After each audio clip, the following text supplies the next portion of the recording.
Assalamualaikum warahmatullahi wabarakatuh. Bismillahirrahmanirrahim. Alhamdulillahi rabbil alamin. Wa bihi nasta'inu ala umuri dunya waddin.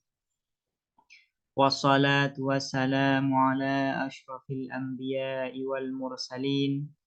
Sayyidina Muhammadin wa ala alihi wa sahbihi ajma'in. Allahumma faqihna fid din wa 'allimna at-ta'wil amma ba'du. Qala al-musannifu rahimahullahu ta'ala wa nafa'ana bihi wa bi'ulumihi wa maddana bi asrarihi wa bikum fid dharaini amin. Bismillahirrahmanirrahim. Mari kita melanjutkan ngaji kitab Risalatul Adab fi ilmi adabil bahsi wal munadharah. Sekarang kita akan melanjutkan pembahasan mengenai at-tasdiq al-badihi yang kedua yang disebut dengan at-tasdiq al-badihi al-fitri atau proposisi aksiomatik al-fitri yang bersifat bawaan, yang bersifat alami, atau yang bersifat natural. Al-fitri ini bersifat bawaan atau alami atau natural. Namun apa yang dimaksud dengan al-badihi al-fitri? Wa ammal badihiyul fitriyu, dan adapun al-badihi al-fitri fahuwa maka al-badihi al-fitri kullu qadiyatin ialah setiap proposisi yakunu yang ada hukmul akal. Apa penghukuman akal fiha di dalam qadiyah bithubutil mahmuli lil maudhu. Penghukuman akal itu dengan tetapnya berlakunya mahmul pada maudhu ba'da tasawwurihima, setelah membayangkan, setelah menggambarkan, setelah mengetahui mahmul dan maudhu. Penghukuman akal itu terjadi biwasitoti kias, dengan perantara kias silogisme markuzin yang ditanam fi tabiatil insani, di dalam watak manusia, la yaghibu an dhihnihi, yang tidak hilang apa kias an dhihnihi, dari pikiran insan. Jadi yang dinamakan at-tasdiq al-badihi al-fitri ialah proposisi yang mana untuk membenarkan proposisi tersebut tidak cukup akal hanya mengetahui maudhu dan mahmul. Namun butuh pada perantara kias silogisme yang ada, yang tertanam atau yang melekat dalam diri manusia, di dalam diri kita masing-masing.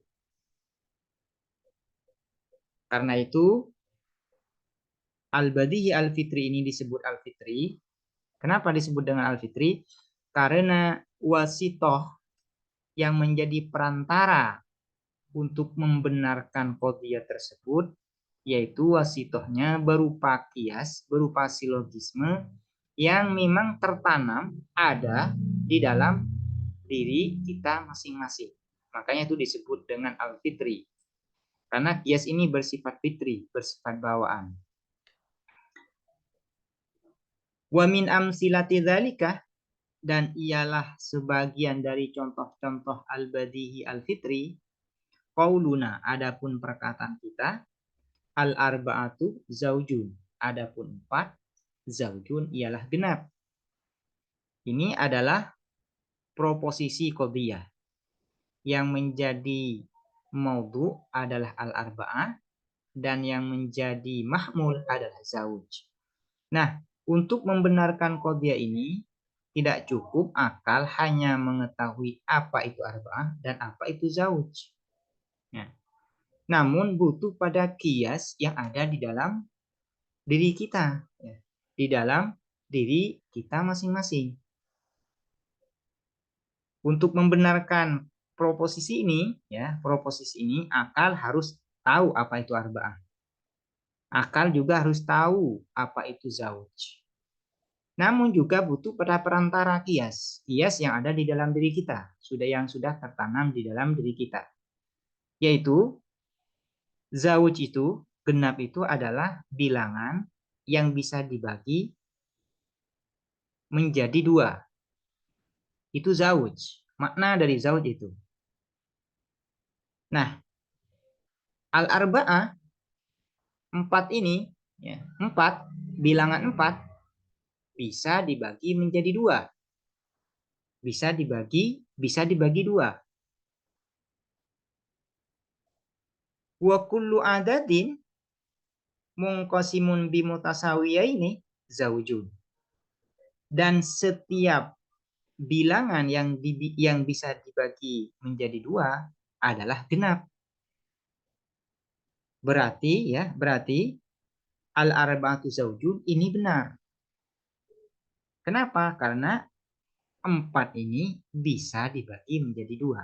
Nah, setiap bilangan yang bisa dibagi menjadi dua atau yang bisa dibagi dua itu adalah bilangan genap. Nah, ini ya.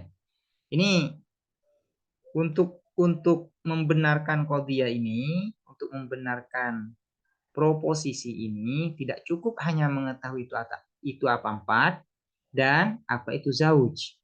Namun ya butuh pada perantara kias silogisme yang ada di dalam diri kita yang sudah tertanam di dalam diri kita masing-masing. Yaitu setelah mengetahui itu apa itu zauj ya. Apa itu zauj, apa itu genap dan mengetahui empat ini bisa dibagi dua, maka muncullah ya kias kubro ya yang sudah tertanam di dalam diri kita, yaitu wa kullu adadin ya, wa kullu adadin munqasimun bimutasawiya ini fahuwa zaujun. Al arba'atu munqasimun, al arba'atu adadun munqasimun bimutasawiya ini, wa kullu adadin munqasimun bimutasawiya ini fahuwa zaujun. Idzan al arba'atu zaujun. Nah, ini ya. Nah, kias yang ada di dalam diri kita ini yang sudah tertanam di dalam diri kita ini yaitu az-zauju ya, az-zauju pertama ya. Bukan az-zauj ya, tapi al-adad. Kullu adadin mongkosimun bimutasawiyah ini fahuwa zauju. Nah, ini. Ini kan kias ya, kias. Nah, ini yang sudah ya, yang sudah kita ketahui, yang sudah ada di dalam kita, yang sudah tertanam di dalam diri kita. Kalau hanya mengetahui angka 4 dan mengetahui genap, ya, itu tidak cukup. Tidak cukup. Namun butuh pada kias khofi. Sebagian ulama mengatakan silogisme yang sudah melekat di dalam diri manusia itu disebut dengan kiasun khofi atau kias yang samar yang tersembunyi di dalam diri kita. Fa innakah maka sesungguhnya kamu mata tasawwartah ialah kapan-kapan mengetahui kamu, menggambarkan kamu al-arba'atah pada 4, wa tasawwarta zaujah dan menggambarkan kamu az-zaujah pada zauj genap, iltafatah maka memperhatikan zihnukah apa pikiranmu ilal inkisami bimutasawiyah ini pada terbagi dengan dua yang setara, artinya bisa dibagi dua. Wa qadaitah dan kemudian kamu menghukumi kamu, wa qadaita dan menghukumi kamu bi annal arba'ah bahwa sesungguhnya apa empat adadun ialah bilangan mungqasimun yang terbagi di mutasawiyah ini dengan dua yang setara. Wa kullu adadin hadza sya'nuhu dan adapun setiap bilangan hadza yang seperti ini yaitu mungqasimun bi mutasawiyah ini sya'nuhu ialah keadaan adat, fahuwa maka adapun adat zaujun ya.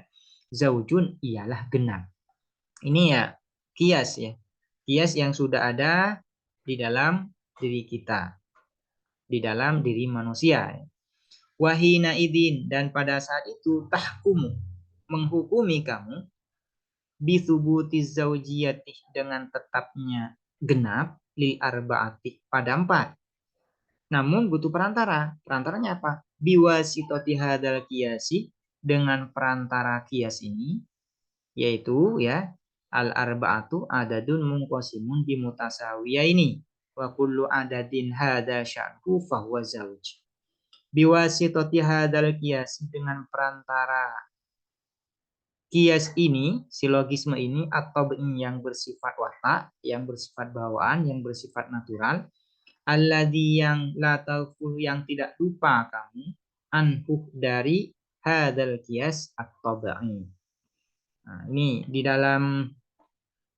dalam al-badih al-fitri ini butuh pada perantara, butuh pada wasitoh.